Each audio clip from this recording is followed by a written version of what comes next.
All right.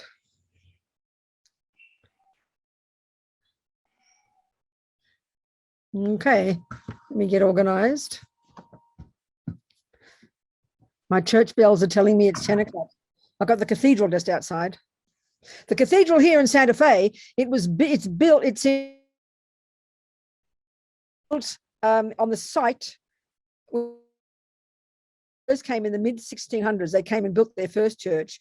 Then all the local people got very upset and finally burned the church down and killed a couple of thousand of the Spaniards and kicked out the rest. But they all came back about 10 years later, as we know. And the building I'm living in, I think it's about 300 years old. I've got adobe walls about that fat. So it's very quiet. It's lovely. Coral's from here too. She knows. She's a Santa Fe girl.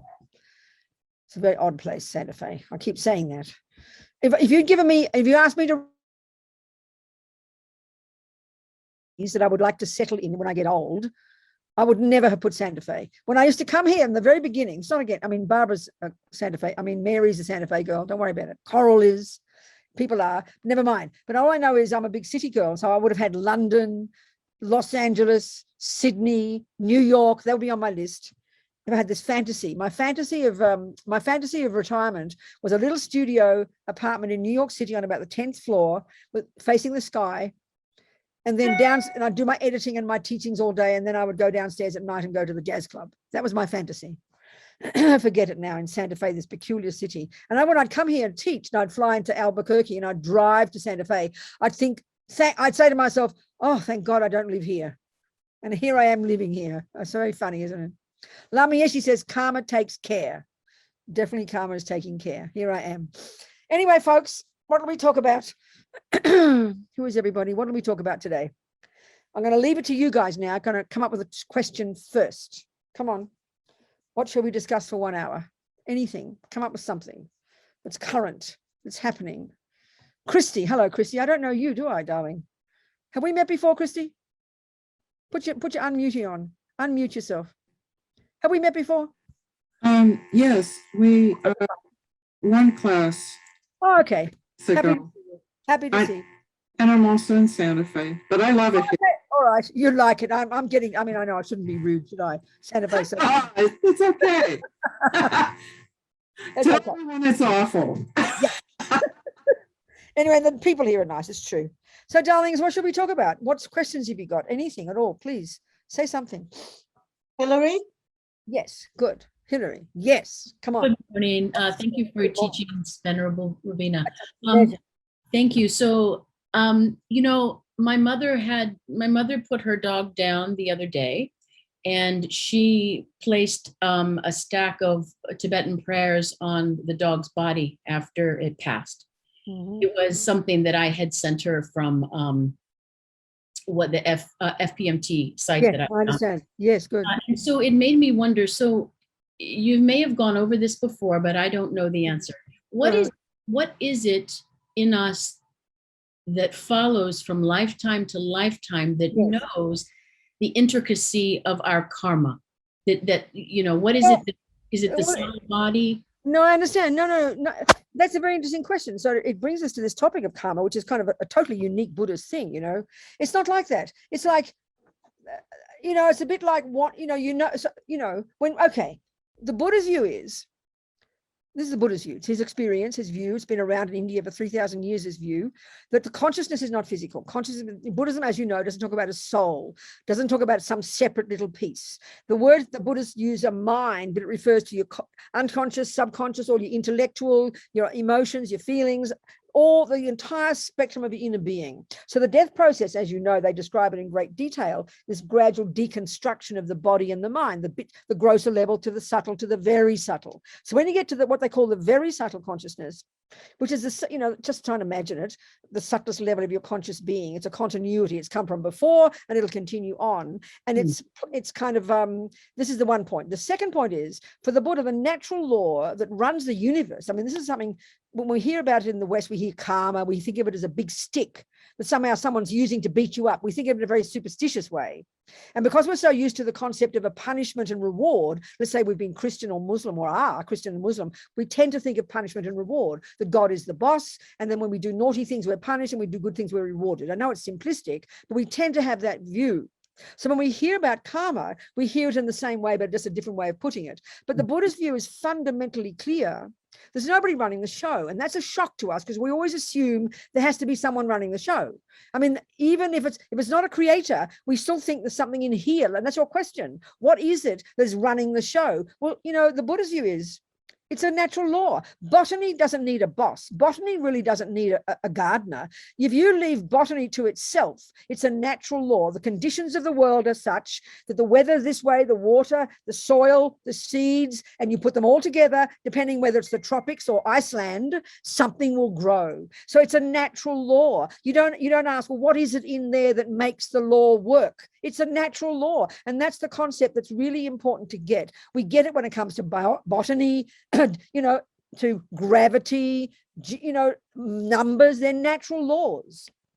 It's just the way it is. So karma is a natural law. Buddha's saying every millisecond or whatever we think and do and say, just naturally, depending upon the character of what we think and do and say, it programs our mind, leaves seeds in our mind, and that is inextricably linked to the mind. So the mind goes programmed and then can go and find its way programmed to the next rebirth. You don't need a boss.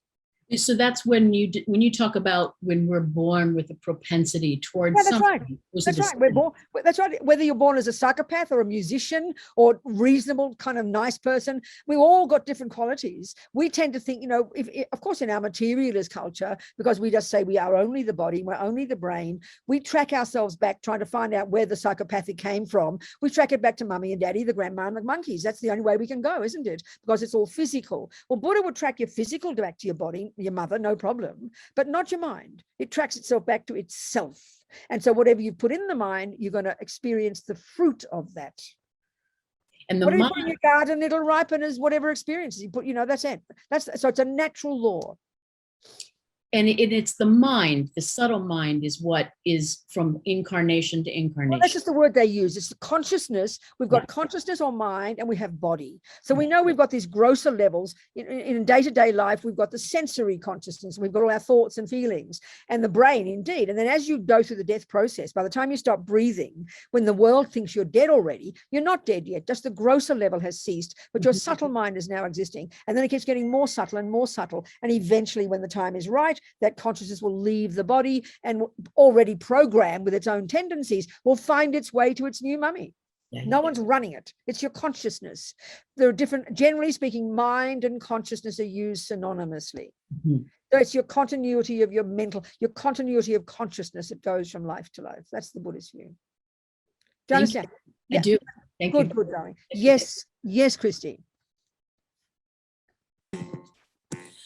If someone were to ask you, or if I were to ask you, yes, go. What the difference is between a soul and a consciousness? Good idea. Good question. Yes, a really good point. Thank you so much, Christy. So, okay, let's put it like this. Like say, okay, you could sort of say, like what I just said now to who was it? I forget already. My God, Hillary, yeah. So, if you think of it as, normally we would think we've got the body, we've got the mind, and we mean the brain, and then we have a thing called a soul or a spirit. The Hindus talk this way, the Christians, the Muslims, the Greeks even talk about an essence. There's some extra component there. The Buddhism doesn't talk like that. They talk about we've got mind or consciousness, but that doesn't just mean what's happening up here. It's the grosser level, or your conceptuality, or your negative feelings. If you're a psychopath or if you're a saint, all those tendencies in your mind, they are all your mind, your consciousness. Then you've got these subtler levels of mind. And then this, of course, we don't posit like that in the materialist world, but you've got these much subtler levels of consciousness. And as I said before, when you go through the death process, you're getting ever more subtle, ever more subtle, ever more subtle, ever more subtle. So you could argue that there's what they call very subtle consciousness is sort of equivalent to the soul in a very loose kind of way. It's something that continues. From that perspective, it's something that continues. But the difference, of course, in the Buddhist view is when you track itself back the other end, it doesn't come from God. It comes from, your consciousness comes from previous moments of your own consciousness. So you could argue, speaking loosely, very subtle consciousness is what continues in the same way the Christians say the soul will continue. But then, of course, there's the differences in understanding how it functions, the philosophical differences, but broadly speaking, you could argue it's similar. Whereas the materialist world, as we know, doesn't posit anything except the physical. That's the difference. So I'd say, loosely speaking, it's a bit similar. But it's the way that it exists. They're the philosophical. When you study Buddhism in more depth, you go into the differences of how it's different. Not, do you understand? It doesn't come from a creator. It's our own consciousness. Right. That's the way of saying it. Thank Does you. that make sense? Yes. Good. Thank you. Okay, people. I mean, it's an interesting topic to open up. So let's continue on this one if you wanted. So here's Hillary. Tell me about your mummy then. So did she say mantras and things in the animal's ear before she killed it? Yes. I mean, I'm being very blunt by saying kill it. That's what it is. No. That's correct. She did. I did like a video like we're doing now. Yeah. With this dog, I was very close to her, and so I read some prayers. Good. Okay. At least that can help a bit. That's good. I mean, because of course you don't know what's going to happen when the dog's mind left the body, but what to do. Your mummy decided to do that, but at least she did something to help the dog. Did, yeah. That's good. Very good. Let's hope. Okay. So what else, people? What other things would you like to talk about today? Anything else, dearest ones? I mean, maybe let's talk about death now that we're talking about it. I mean, who wants to think about death? Nobody, you know. It's sort of obviously important. And this is, you know, the Buddhist approach, as we know, there's sort of two approaches to it. One is the way you lead your life and the way you actually die. So of course we need to prepare for the actual death thing, you know, the death time. But the best way to prepare for dying well is to live a life well, you know. I mean, if you live in denial of death, if you live in denial of impermanence, which means you cling to all your possessions and you cling to yourself and you cling to your loved ones with this thought of death behind, but you can't bear to think about it, of course life will be very stressful. And when then the time does come, when death will come, because it is definite, then of course it's very fearful, it's very scary. And then this is the thing. I mean, so the simple point that Buddha's making, and we don't need Buddha to point it out to us, it's not illogical, you know, is that it's natural. It's something that happens. You can't stop it. So why we are afraid? We think we're afraid because we're going to die. No, we've got fear because we can't bear the thought of dying. And this is a general point that Buddha makes from day one. But again, we don't need him to point it out. But he's saying, the way Buddha's talking, is that one of the main reasons we suffer in life is because we're living in denial of reality. I mean, it sort of sounds brutal to talk this way, you know, but it's very true. If you've got lots of attachment, say, to your beloved child, or say like a mother, and some mothers have incredible attachment, and I mean a neurotic attachment, neediness, possessiveness, my possession. You know, the kind of the nightmare stories of people living with their mummy, you know, because mummy still thinks they're about 4 years old, but they're 94 or something. I mean, we know all these things, and that's incredible attachment. And then, of course, you can't bear the thought. When you're totally attached to something, you can't stand the thought of not having it. And this is the point. I mean, it's okay, it's natural, but all Buddha's saying is the strong attachment, the strong grasping at things as permanent, that they are the reason we suffer. You know, you don't suffer because your child leaves you. You don't suffer even, I mean, to argue, you don't even suffer because your husband leaves you. It sounds pretty shocking, but you suffer because you thought he shouldn't. So we have all these fantasies and we don't realize they're fantasies, and we don't realize that they are the source of our pain. This is really the essential point that Buddha's making. I mean, it's fairly easy to hear it, but oh my goodness, to practice it is another discussion, you know. This is why you see one way of framing all of the Buddha's teachings is certainly in terms of trying to get happy, stop suffering. And another way of framing Buddha's teachings is in terms of changing our mind, getting rid of all the misconceptions, getting rid of all the fantasies, getting rid of all the emotional misery, you know, because they are the reason we suffer. And we suffer, let's say anger, we suffer because it's miserable, and we suffer because it's an exaggeration. Attachment, you know, is suffering, although we don't think so, because it exaggerates, it's painful, and it exaggerates the deliciousness of the object, the partner, the cake, the handbag, or whatever it is. And of course, at the time of death, I mean, this is how Lama Zopa talks in his book, How to Face Death Without Fear. I really recommend it. It's a handbook. It's fantastic. You know, the main attachment to death, kind of primordial, we don't articulate it like this, is attachment to this, attachment to me, attachment to the body. Because, I mean, the thing we are most intimate with is our body, isn't it? We've got a mind and a body. I mean, we're so intimate with our body, we just think it's me. We don't have any sense there's anything separate. And of course, in our philosophical materialist world, there isn't anything separate. There is only the brain and the body. That's all we are. So we've got intense grasping at this body naturally. So the fear, that's the main fear, the reason, Lama Zopa says, the main reason for fear at death. Not losing your beloveds, not losing your pension plan, your house, your husband, losing this primordial fear of not being me somehow, you know. This is the main reason. So this is why then giving up attachment to other things first is a good start. And realizing that things are impermanent. I mean, I always quote this, you know, that, yeah, anyway. So I think, and the thing about this is this, I mean, I'm having this discussion with a friend of mine, she's here right now, she knows who I'm talking about, is that, you know, about, well, of course, you've got to realize death. We assume that means you've got to be afraid. No, we only get afraid because we haven't thought about it. But once you've realized something's impermanent, this is the whole point. Once you've realized things are impermanent, you know, yourself, your beloveds, once you realize it's their nature, then you relax because you know it's normal. The only reason we have fear is because we've thought things shouldn't die. And then we think they do die, we're going to have a panic attack. No, the conclusion from impermanence is that I better make the most of it and then enjoy every day. Really, this is the conclusion. Then you can relax. Then we can relax because we have this grasping that things will be eternal.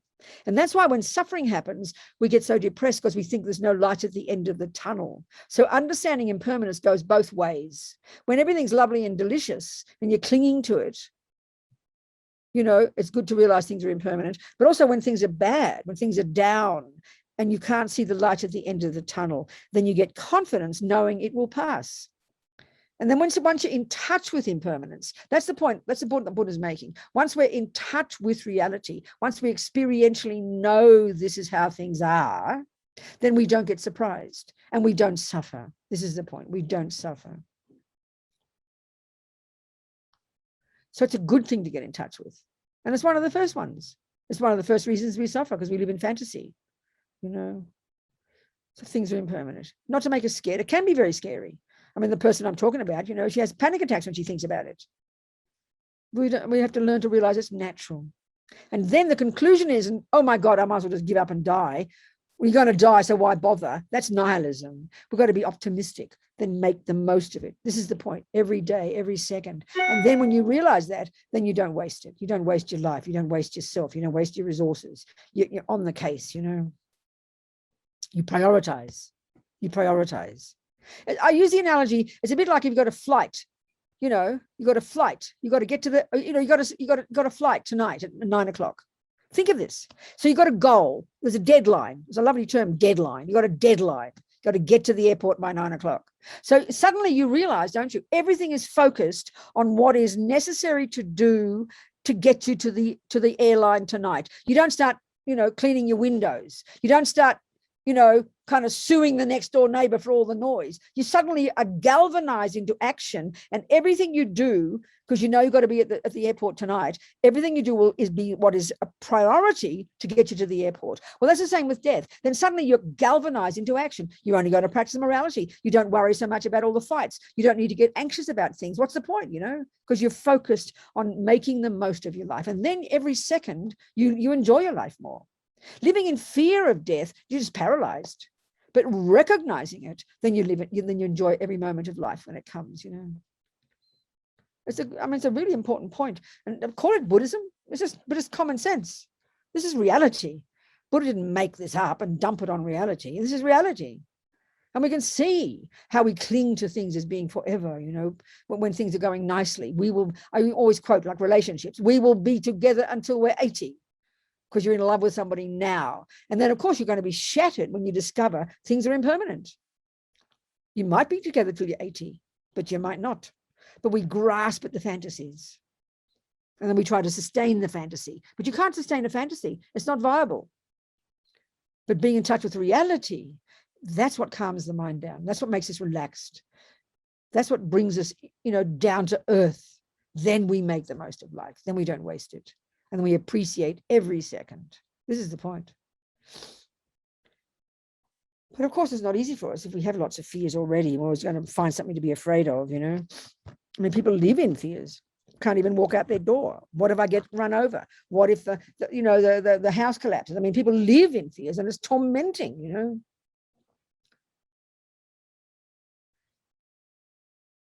And the other thing is, this is where it may be harder for us to hear, but the Buddha's view is things aren't accidental. Things don't come from things don't sneak up behind us and hit us on the head. We're always thinking of punishment and reward. The Buddha says we create everything. So, if you want to have a good death, whenever it is, in tomorrow or in 50 years' time, the Buddha's view is you can make sure it's a good life, it's a good death by living your good life well. You live in good ethics, you don't harm others, you live in your vows, you're kind, you're generous, you practice virtue, then everything will work out for you. Everything will be fine. People worry, well, I've got no one to take care of me when I'm dying. You will have. If you're kind to people every day and you imagine thinking of compassion every day, you will always be taken care of. There's a saying, they say the meditators in the mountains, the really devoted practitioners say, if you're really practicing goodness and kindness and love and compassion and living every day the best you can, the food will roll up the hill to you. This is the way karma is, and I have confidence in this. But we try to plan everything. We try to strangle everything to death and plan it all. Nothing wrong with plans, but the real way to ensure that your tomorrow is good by living well today. The way to guarantee that your next day is good by living good tomorrow. You do one every time. That's why I love that saying, we pave the way. Your life is like a journey, and you've got to take care of today's pavement, and then that leads you to the next pavement, that leads you to the next one. You literally create your own path. It's not as if the goal of your path is some mystery. You create your goal. You create that. You create it. When we realize that, then we know we're in charge. This is the idea of karma. There's no one up there punishing and rewarding us. There's no one up there kind of working out, are we good or bad? There's nothing to fear. There's no one behind us. It's like a conspiracy theory. We are the boss. So then we ensure that tomorrow is good by making a good job of today. It's natural, it's logical. That's how you build anything, isn't it? You build the proper foundations, then you build the first floor, then you build the second floor, then you build the third floor. If your foundations aren't right, the thing will collapse. So you do everything one step at a time, one step at a time, one step at a time. But we hear these words, but it takes time to hear it because our fears are so strong, We anticipate and imagine all the dramas that might happen in the future. But we create the future. That's the thing. The future is not something set in stone that's out there already existing. We create it. It's up to us. His Holiness the Dalai Lama says karma is like self-creation. When we realize this, we get real confidence, it's in our hands. We're in charge. So anyway, are there any questions from all that or anything else altogether? No, nothing. I have a question, Venerable. Good, Anna, darling. Hello. I'm just thinking about purification and purifying. Can you purify and say the energy leaves you in a physical way? Like say, I don't understand, darling. Say it differently, sweetheart. I don't quite get it. Okay. So with purification practice, the results thereafter, not when you're in the practice, getting rid of, well, I'm starting to call it, it's like a detox to me. Because I not only feel it mentally, but physically. And literally physically. Like my Achilles is my throat. So when I'm low or worried or angry, I get a tendency to have a very inflamed sore throat. I see. Yes, I hear. Yeah.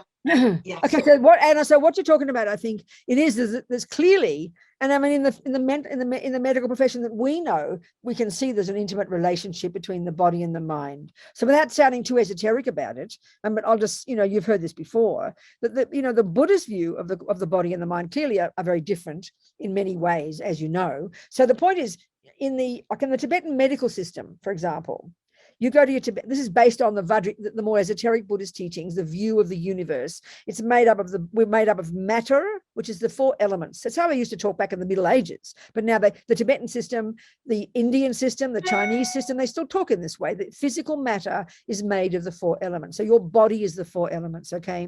So we've got the grosser level of body. And this is the process of death: gross consciousness, subtle consciousness, very subtle consciousness, along with gross body, subtle body, very subtle body. That's how they talk. So the matter of the matter is made of the 4 elements, and your mind and your body are inextricably linked. So we know this. I mean, we know you go in the sun, and you get feverish, your mind hallucinates. It's because the body is out of whack, you know, so it's sort of obvious. So this is the Tibetan medical system. So there's a subtle energy as well.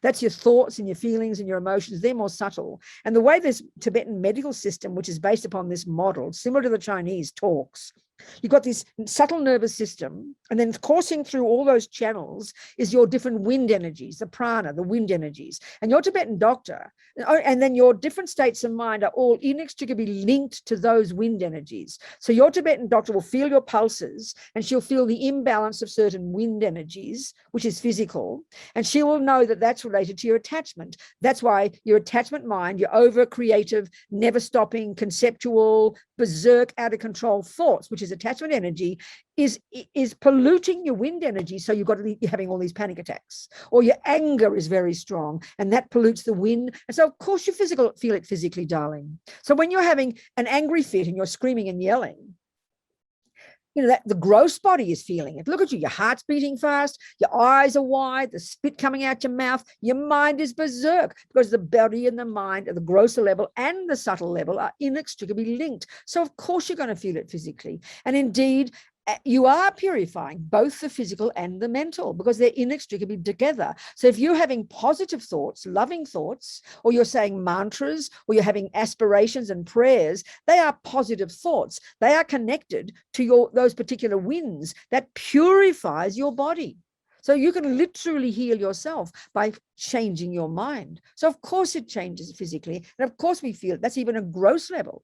But at a subtler level as well, darling. The body and mind are inextricably linked. And it's our mind that creates this physics. You know, the body and the mind are separate, but they impact upon each other. And it's only really now the last few years in the West, from doing all these experiments on the brains of meditators, that people are seeing, even in the modern world, that you know, they talk about neuroplasticity, that we're not stuck with the brain we're born with. We used to think we were, and that's a revelation to us now. I mean, there's this French monk who's well known, and they did experiments on his brain, you know, while he was simply thinking about compassion. There's nothing mystical. He was doing compassion meditations. He reconfigured his brain, you know. So that's the grosser level. So at the subtle level, absolutely, for sure, Anna. Do you understand? Yes, Venerable. Thank you. Thank you, Dawn. Wonderful.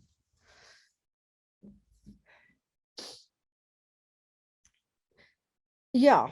So go on then. What else, people? Something else. Any old point. Bring it up. Talk to me. Yes, Caroline in Belgium. Talk to me, sweetheart. Thank you, Venerable. Oh. When you say don't waste your life, your time, that makes me very nervous. Because I don't know. Because so clearly the key point is, then I'm going to ask you, we need to determine what it is that's wasting time and not wasting time. So that's the key. Yes, indeed. So what do you think the answer is, based on what you've heard?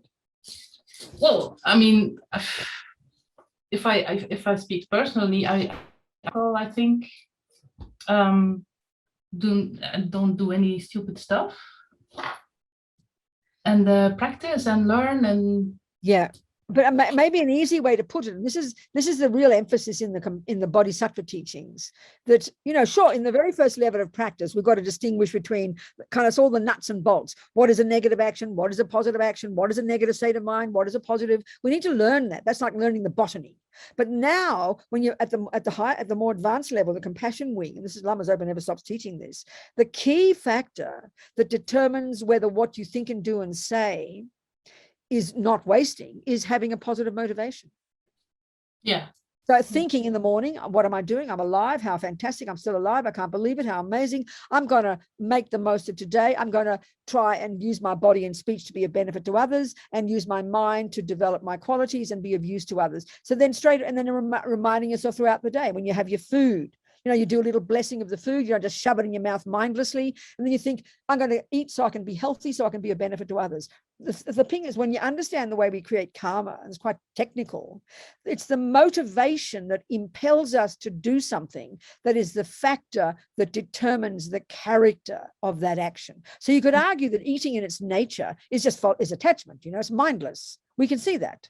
But if you add, before you put it in the mouth, if you add compassion, I'm going to eat, just the thought, I'm going to eat so I can be healthy to help others. Straight away, the action of eating becomes not wasting time. It becomes, you drop a virtuous seed in your mind. It's quite a technical point. So you have to remember kindness, remember compassion, remember to develop your qualities, and that's why you do your purification at the end of the day. You regret your rubbish and you rejoice in your goodness. But often the trouble is, anyway, that's the answer. So the motivation is what counts. And it's a long-term kind of view, then everything you do can be transformed. Everything you do can be within the framework of that virtuous motivation. That causes everything you do, even if it's eating, sleeping, going to the toilet, things that just look like they're self-centered, they become a virtuous action because you're thinking, I'm doing this so I can be better, so I can help others. But something as simple as that can transform everything we do because nothing's set in stone. No. What do you think? Does that make sense? Yes. But on the other hand, I made my own little world here. Yes. So I'm going out. Of course, I volunteer and stuff. Sure. But it seems like, well, the painting and drawing and stuff is, it's all on my own. And I have of course I have the intention. I understand. But I do understand, Caroline, but also there's the wisdom wing and the compassion wing. The wisdom wing, what you're doing, my sense is you're on this path, you're very sincere, you want to turn yourself into a marvelous person, you're practicing every day, you have been. So everything you're doing, your art, what you're doing in your own little cave, the purpose of this isn't just to become greedy, isn't just to become self-centered, it's to help you become a better person so you can be a benefit to others. Is that not true? I'm not trying to make you sound like a saint, but would you not agree that that's true? Yes. Well, then please honor that part of yourself, I mean, you're doing it because you're trying to become a better person. So the wisdom wing is internal work you do on yourself. Then on the basis of this, it's sort of like you're training to become a better person. It's like if you're studying for 6 years, if I, let's say, didn't understand that when you're sitting there going to university 7 days a week with your head in the medical books, you look like you're being so selfish. I say, why are you reading all those medical books, Caroline? Why aren't you out there helping people? And you say, Robina, you don't understand. I'm training to do that. So they call bodhisattvas trainers. You're training in becoming a better person. So you can every minute be more beneficial. You can't just magically go out there and be a great doctor. You've got to train for 7 years. It looks like a selfish activity, reading those books every day, but what's your purpose? So you can turn into a healer. Come on, it's like that, darling. That's the wisdom wing. It can look selfish, but it's not if you make sure your motivation's pure. And I know your motivation's pure. But you've got to remember that. The only reason you're doing all these things, and that's when you remember impermanence and you're drawing, you'll say goodbye to your drawings when you die, but you know that it's part of your process of you becoming a better Caroline, you becoming a more wiser, more compassionate person. That happens to be your method. Some people do cooking. So all those activities in their nature are not good or bad. So we make them virtuous with our motivation. Then your life is worthwhile, darling. Yes, thank you. You have to remember it. Honor that part. Do you understand? Yes, absolutely. Thank you. Good.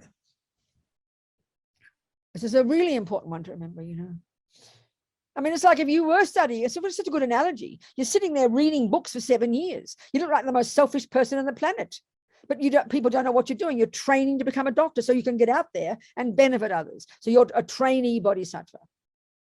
And then we help to the degree that we can every minute. You don't wait to do anything to help others. You do what you can every day, but your capacity working on yourself grows your wisdom, and then you use that to help others to whatever degree you can, and that grows continuously. This is the way to make our lives worthwhile, and then relax about it and be happy with it. All of us, it should be like this. Have to remember all the time too. Keep remembering, remember emptiness, remember bodhicitta, remember these things. Become conscious, in other words, become aware, become conscious every second. Yeah. What else, darling people? Nothing else from people?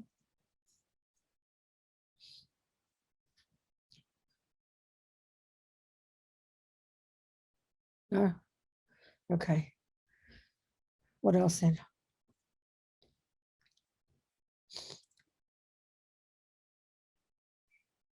This one of the good motivation is really so powerful. I mean, most of us at the moment, naturally are instinctively you know, we eat, sleep, and go to the toilet. That's our comfort zone, you know, and everything we do is to try and make sure our comfort zone's okay, you know. That's how we all are. But we can, given that we're not yet, I mean, you know, you can't go off overnight to be the best surgeon on the planet. You can't go off overnight to be the best bodhisattva on the planet. You're training. So when remembering that, then we remember every day. We do our practice in the morning. Why might you wake up in the morning? You wake up, you notice you're still alive. You start practicing immediately. Well, there you go. I'm still alive. It's amazing. My petrol tank of morality hasn't run out yet. Wow, fantastic. I'm going to make the most of today. You hop out of bed. You do your offerings on your altar, whatever you do. You remember, why am I doing this? So I can, you know, grow my mind, grow my virtuous qualities. Then you have your breakfast, and you remember your breakfast, you're going to eat it so you can be fat and healthy, so you can help others. Not just mindlessly following attachment. You've got to be conscious. We're reprogramming our minds, you know, because your mind is the key. What you do with your mind is what creates you. So the more conscious we are, the more we create a marvelous person, you know. And of course, a part of this process is also, anyway, so you keep leading your life like that, whatever you do. You walk outside, you go shopping. Why am I going shopping?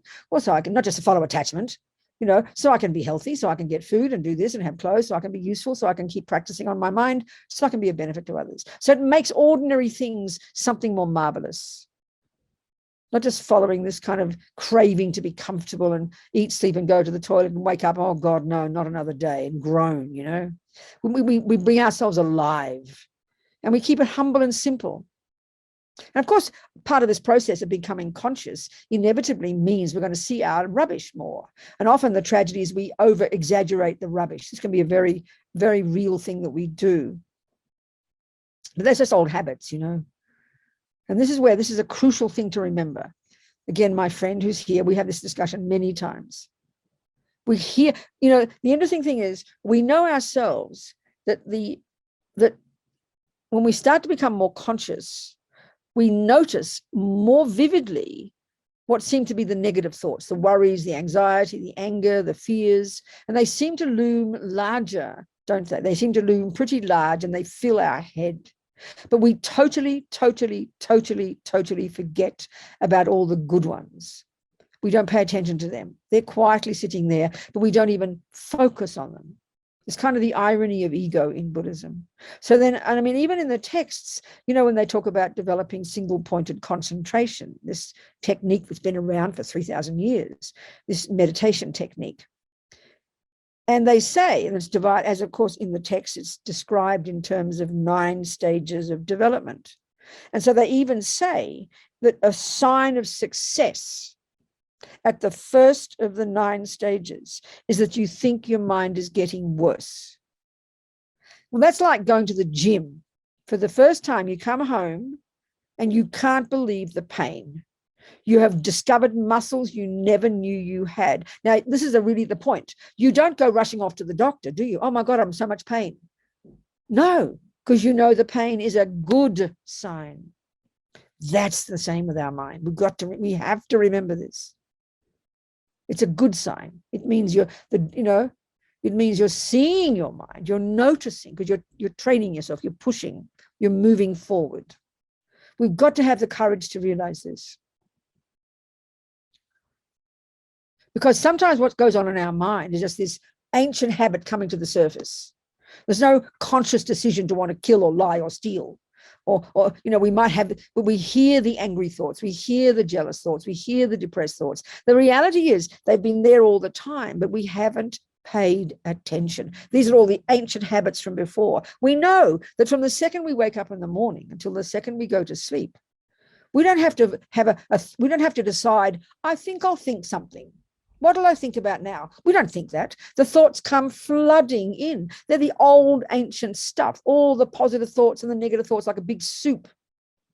But we notice them more. So, of course, we're terrified of the negative ones, especially if you really have a sincere wish to be ethical and kind.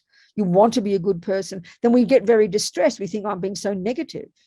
No, there's a difference. You've got to see there's a difference.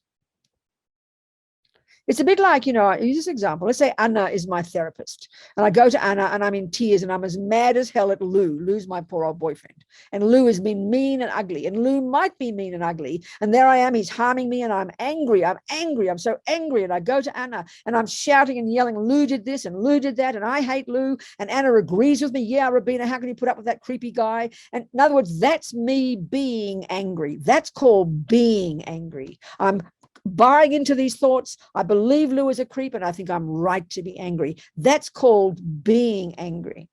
Now, let's say I've decided to work on myself in this relationship with Lou, and Anna's my friend or my therapist, and I go to her and I talk about the anger, Lou this, and I'm crying, and Lou this and Lou that. But the reason now I am talking to Anna is not to be angry, but is to bring up the anger, the pain, and the hurt, so I can understand my mind better, so I can fix it. That's not being angry.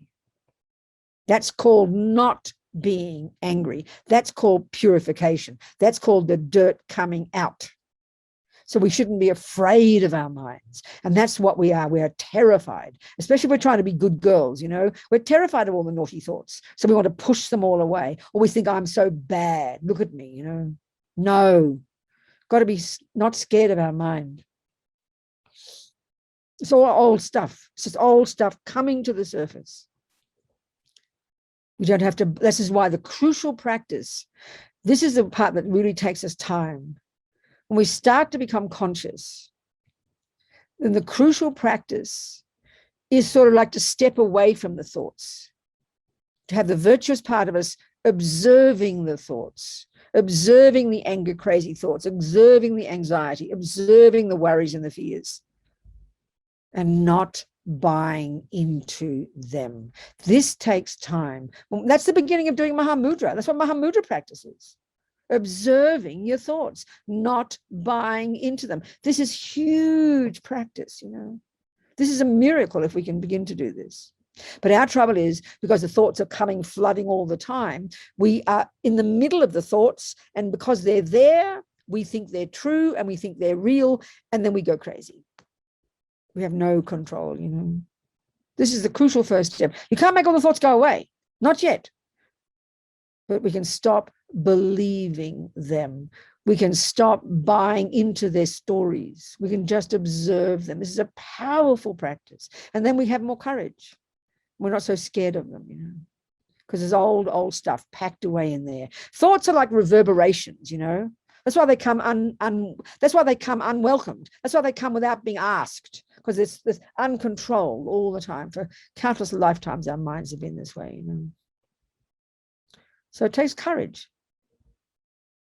And then the other practice is hear all the crazies, but then we have to consciously say positive thoughts. This is something that I remember one person said, oh, that's a revelation. I never thought of that, because we're so obsessed with the negative.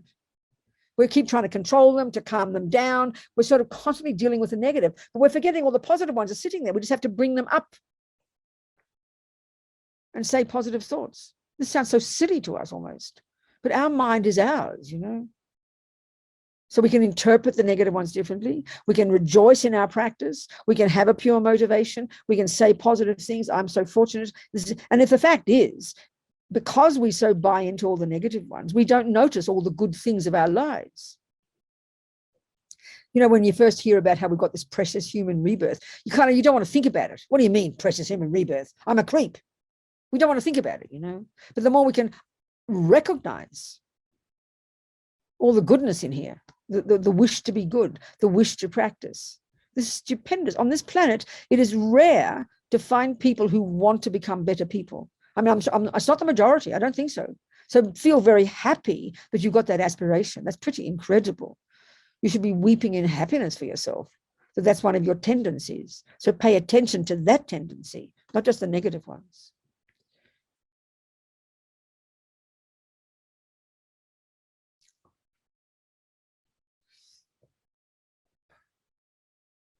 So why don't we just do a 3-minute watching the mind meditation? So just be very relaxed, very natural. Don't think of meditation as anything kind of weird. Just close your eyes and be comfy. Just be comfortable. Be comfortable. And just get your body upright and be comfortable, relax, and just do it very naturally. We're just going to now pay attention. We're going to pay attention. It's like you've decided, you're in a room of 100 people and they're all chatting and you're all distracted by all these crazy thoughts. They're all your roommates, okay? And then you're just going to decide you're going to pay attention to that spot on the wall. You let all the thoughts be there. Let all the people shout and yell. It doesn't matter. Don't wish they go away. Don't wish them to be quiet.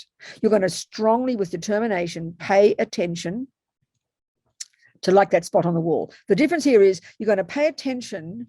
This is a bit more subtle. This is a Mahamudra practice. It's a bit more subtle than watching the breath. The breath is like the spot on the wall. But here, you're going to pay attention to the thoughts.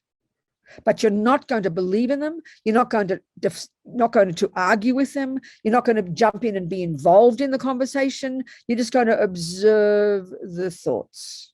No comment, no analysis. Don't try to stop them. Let them come and let them go. So the part of your mind doing this is called attention. First of all, you determine, I will do this. I'm going to pay attention. You have an intention. I'm going to pay attention to the thoughts that pop up in my mind. That's it.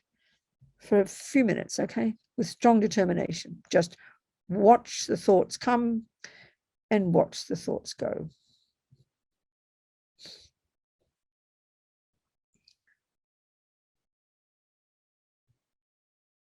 Doesn't matter how many thoughts, let them all shouting, yelling, it doesn't matter. Just pay attention to them.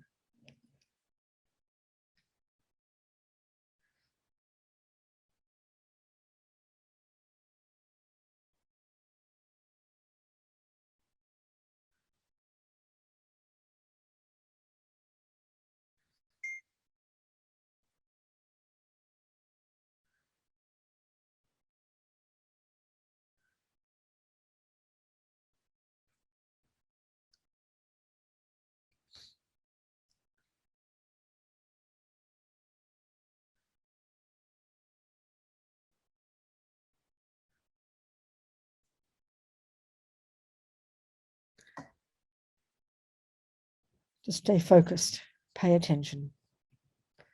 Let the thoughts be there. Don't worry about what they are. Just let them be there. Just stay focused.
Just stay focused.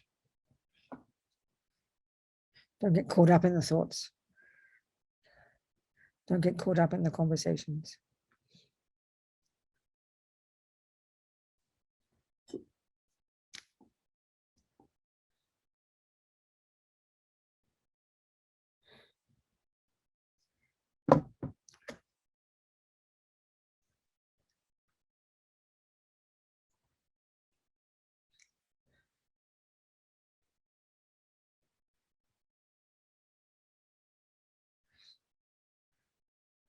Okay, so relax now.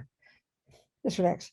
So the key, see the benefit of this, if we can see the difference, normally what happens is we're unconscious and all the thoughts from before are just coming We know we don't invite them. They just come flooding up from the past, all these imprints in our mind. And then they come flooding up. And then what happens is most of the time, most of us in our lives, until we start to try and become conscious, we just mindlessly follow the thoughts. We're doing the dishes, we're driving the car, but the thoughts are never stopping. And even though we don't realize it, we're having arguments with them, we're believing in them, they're building up. It's also instinctive. That's the mindlessness. And now we start to pay attention. It's why it sounds shocking initially. We think we're getting worse. No, just noticing them like those muscles. So this is the thing. When we start to practice, we try to think, yeah, I don't want to be angry. I don't want to be jealous. I want to try and practice. I'm trying to concentrate. And the thoughts just never stop and never stop. And we're still in the grip of the thoughts. So what that means is, let's say you've got a tendency to be jealous, and I'm in my relationship with Lou, and my tendency is very old. It's ancient. Mummy didn't teach me. I've had it since I'm little, let's just say. And then I see Lou talking to that other girl. And then before even though I'm still smiling and doing the dishes, I'm having a panic attack inside. And my jealous thoughts are going crazy. What is he doing this? And how dare he do this? And I don't even notice it until it's so loud. And then it bursts out my mouth. That's normal life. That's normal life. So what we're trying to do is notice the tendency to be jealous. And of course, it's hard in the beginning. Oh my God. And you start to, and then you bring your good thoughts out, your wisdom, your clarity. You sort of call them all Robina. You don't just call yourself Robina. It doesn't matter. Come on, Robina, give it a break. You know you've got a tendency to be jealous, but it doesn't mean he's doing it. This is where the exaggeration comes in. Because when you're jealous and you believe in it, you believe that Lou's doing that. You believe it totally, and your heart is broken. So that can be whether it's anxious thoughts about what's going to happen tomorrow. That's another thing that people have. Some people have anxious thoughts. Some people have jealous thoughts. Some people have angry thoughts. So, and the thing is that the thoughts arise because they're habits.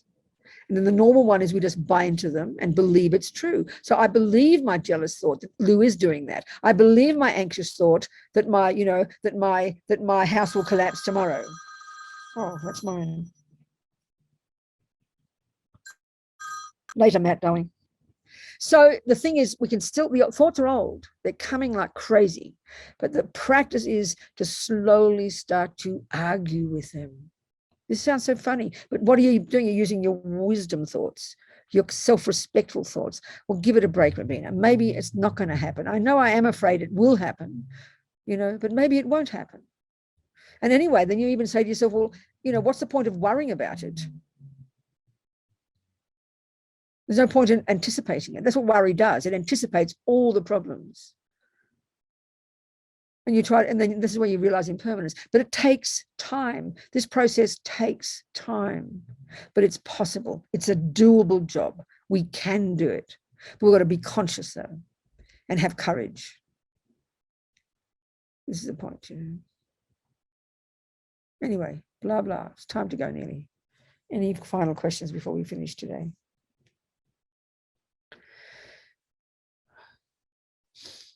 So yeah, this is the day-to-day practice. And then as you know, if you've got a Buddhist practice, you do your morning practice, you do your offerings, you do all this. This is like putting atomic bombs underneath the tendencies by doing your daily practices. And then you're doing your purification at the end of the day. They're the things that are putting atomic bombs under these habits. So you've got the full-on in-your-face day-to-day practice. And then you have your basic practice, which puts atomic bombs under things. And all together, it helps you move forward. And then when you look back, Anna talks this way. You can see it. She looks back. You can see the benefit. You can see the growth. You can see the change, can't you, Anna? Definitely. I couldn't even put it into words. And it's not a conscious thing, really. It's not where you push yourself, bully yourself into it. Because I'm quite hard on myself. I've learned to relax, and slowly through my experience of doing practices and maybe linking up what the fruit of those practices are, my world has changed. Not altogether externally. I don't think some things I really wanted to change will change, but I can see that may be better for me considering I'm on this Dharma path. And Robina, everything is a blessing. All of this energy, whether I'm perceiving it good or bad, it's energy. I'm alive. I can utilize it. I can practice. That's it, darling. That's the really that's the real skill. When you can see that all the stuff is grist for the mill. That's the really advanced practice. And we know all the shit that comes is also good. Yeah. That's a really brave attitude. That comes slowly too, Anna. This is right. Yes. In other words, another way of saying it is, in the beginning, we're all fragile, we're scared, we're like little babies, we go flitting from pillar to post, we're worried about everything, we get angry, we get jealous, we think we're hopeless. But as we practice, we become stronger, more grounded, and then we can deal with the dramas when they happen. That's the whole point, because we're strengthening our mind. We're developing this marvelous person. That's what's happening, you know. And because of this, the world does appear different to us. That's the whole point, you know. So slowly, people, just keep moving, never give up, never give up, never give up. I think that's enough. We'll quit 5 minutes early. All right, darlings. Thank you, people. May you never give up, never give up, never give up on yourself, and then never give up on others. You know, the wisdom wing too, and the compassion wing. Much love. Thank you so much, everybody. Thank you. Thank you, Venerable. Thank you, Christy. Thank you, everybody. Thank you, Hilary. Thank you.